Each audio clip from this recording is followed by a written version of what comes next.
Hey guys, welcome to Manifesting Better. I'm back with another video and another topic that needs to be addressed. I also have an Instagram account, the link for that is in the description box below.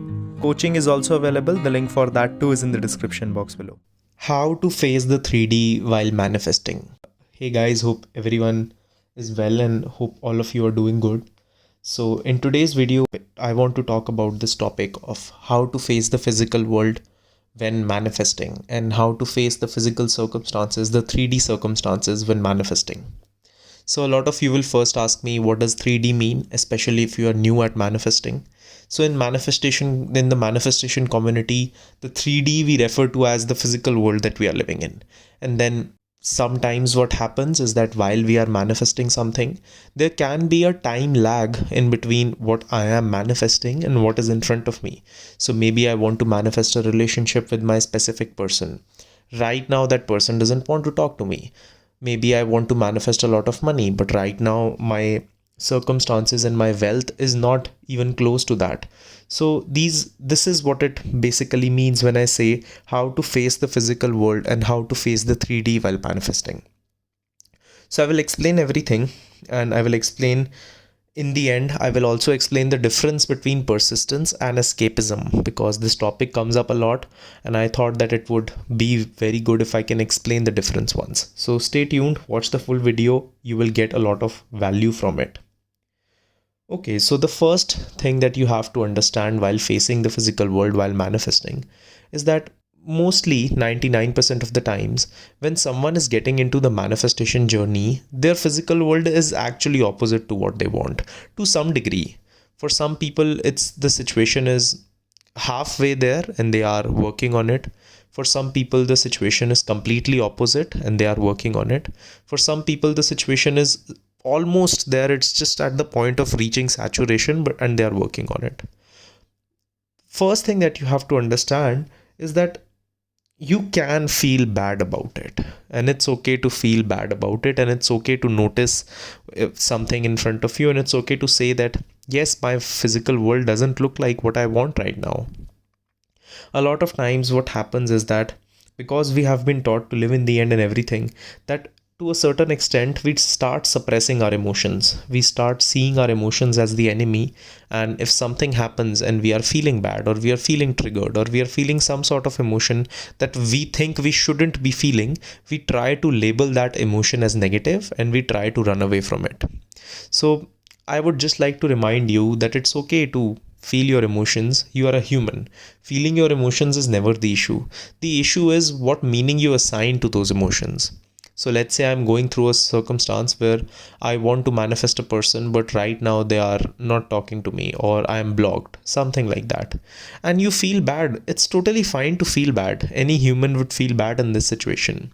So till you are feeling bad, it's fine. Where the issue starts is when I'm feeling bad and I start connecting it to myself and I start making it something which becomes a session in which I just keep dwelling. So let's say I have an opposite emotion that I feel rejected right now. So how a holistic way to handle that would be that, hey, yes, I do feel rejected right now. Anyone in my situation would feel rejected right now. It's fine to feel rejected right now. But this doesn't mean that it cannot work out for me. It just means that right now I'm feeling this way.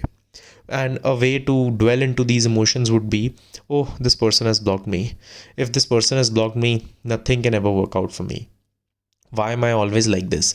Why does manifestation not work for me? Why is it that things never work out for me? I am never chosen. I am never prioritized. You see the difference between feeling your emotions and accepting and dwelling in that state. So understand that there is a difference between them. The first part is totally fine. That makes you human, and it actually is very powerful, because when you accept something and you come at it through a powerful state, that is embodying the state of courage, that is embodying the state of love and power. And if you're running away from those emotions, that's not usually helpful. The second thing is, circumstances can be bad. If someone is telling you to just persist, if some coach has told you, oh, just persist, I understand that is not possible. And that might work for you if it is something that you don't care about a lot. But if it is something that is important to you, you might have trouble dealing with it.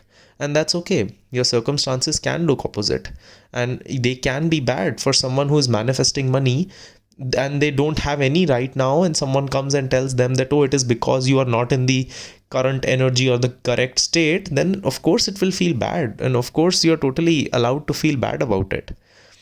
But the best way to deal with circumstances in that moment is to accept, not ignore, that right now my circumstances look this way. Right now my circumstances look like I don't have money.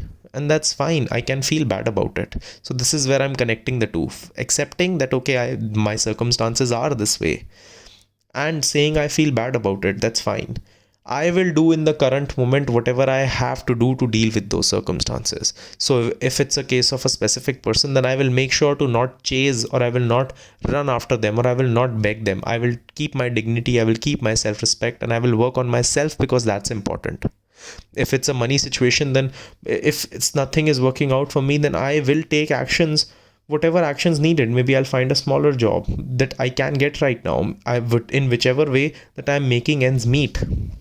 And that doesn't mean that you're doing anything wrong. It just means that right now your manifestation hasn't arrived yet. And right now you are facing a circumstance where you need that thing in the physical world to deal with it, which is okay, which is no indication that things cannot change in some time. The next thing is, please understand and tell yourself that at one point, usually in these situations, my circumstances were better. My circumstances were better once, and they got from there to a situation where they are worse. So if they got from where they have been good to something worse, then why cannot they get from here to something that is better? Of course that is possible. The next thing is going into levels with this. Now this can be a little bit slightly complicated, so I'll explain this. Going into levels with this means that, let's say I'm facing a very bad day, and this can be done on a daily basis. So this can be different for a daily basis. It doesn't have to be a plan that you're making, right? So it can be a daily basis thing. Let's say my circumstances are hitting me a little bit too hard right now. In that moment, saying the end result just doesn't feel good. So maybe in that moment, I can start to say that, okay, today I am feeling better. What if things work out for me, right? So let's say my normal is 0, and when I'm feeling good about my manifestation, I'm feeling at a 10, and right now my circumstances are -5, and I'm trying to get to the 10. That big of a jump usually is actually taxing on your body and your mind, and it will have an opposite effect, because your analytical mind will say that, okay, but what about the circumstances? So in that moment, a better idea is to say that, okay, what if things get a little bit better tomorrow? What if things are just fine? What if things work out for me? There is a possibility that they work out for me. And slowly but surely getting to a level where you feel neutral. From there, you can start focusing on the end. So go in levels, and you can have different levels in different days. So maybe today I'm feeling good, and I am reaching a high level in my mind, and I'm feeling good about my manifestation. I'm living in the wish fulfillment. The next day, maybe I'm feeling bad, and from there I can go a little bit up. I don't have to compare this day with the last day. The issue starts to happen, which I have seen with a lot of people, is that they start working on something.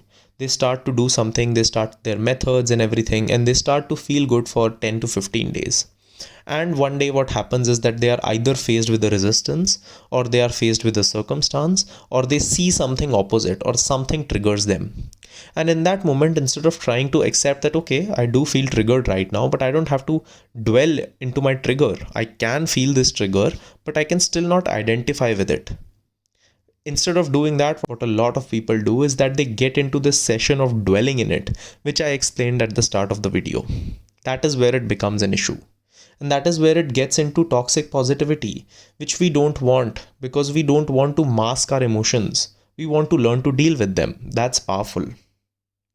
Another thing you have to understand, which I said before, is that the power is in acceptance.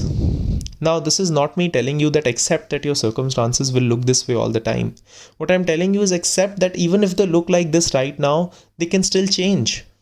That's power. That's how you get your things. Because you're not running away from anything. You're facing circumstances, even if they look bad. And you're telling yourself that, okay, they look bad and I don't feel good right now, which is okay. I don't have to dwell in it. I can take a moment to feel my emotions, but still get back out at it. Now I will also explain the difference between persistence and escapism. Persistence means, and I will explain it in a statement. Persistence means when I'm going through a bad circumstance that I tell myself, okay, I'm going through something which is opposite to what I want. It doesn't feel good. I feel bad because of it. I feel and I fear that my manifestation will never happen. That's okay. I can feel this way, I can think this way, and it can still work out. But what can I do right now to get myself into a slightly better state? That's persistence. What escapism means is that a circumstance is going in front of my face right now. I will ignore it. I will not see it. So, no, nothing bad is happening. No, I'm not feeling any emotions. I don't feel bad. I always feel good, which turns it into a toxic positivity. Power is not in running away from anything. Power is in accepting that things can look this way, but they can still change. And while they look this way, I'm still fine. I'm still okay. I'm still doing all right. And I will be fine because eventually I will receive what I want. That feeling of knowing that yes, what I want is done, what I want has happened is what is important. I really intend and I hope that you got the message from this video, and I will see you guys in the next one. Click the like button if you liked the video. Subscribe and turn the notifications on for more such content. Comment down your video suggestions and I will see you guys in the next one.